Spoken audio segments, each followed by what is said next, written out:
ব্রাহ্মণবাড়িয়া জেলার নাসিরনগর উপজেলার ঐতিহ্যবাহী ফান্দক গ্রামের ঐতিহ্যবাহী একটি মন্দির আছে, যাতে প্রায় 200 বছর আগে।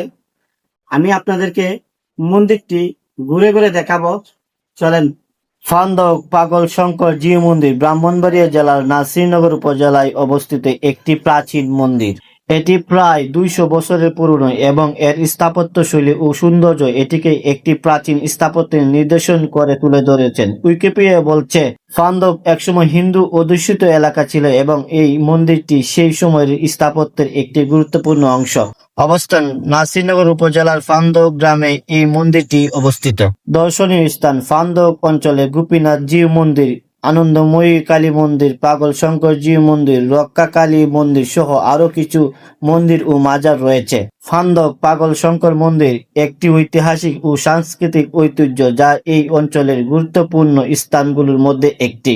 মন্দিরের প্রধান উৎসব হলো শ্রীকৃষ্ণের জন্মাষ্টমী, রাধারানীর জন্মাষ্টমী, গৌর পূর্ণিমা, জগন্নাথ দেবের রথযাত্রা, স্নানযাত্রা, মহোৎসব, রুলযাত্রা, রাস পূর্ণিমা, ভগবত আলোচনা ইত্যাদি। স্থাপত্যশৈলী: নকশা: মন্দিরের বিভিন্ন জায়গায় নকশা ও কারুশিল্পে পরিপূর্ণ ও মুঘল আমলের স্থাপত্য নকশা রয়েছে। ভিডিওটি এখানে শেষ করলাম। ভালো লাগলে কমেন্ট করবেন, শেয়ার করবেন, লাইক করবেন।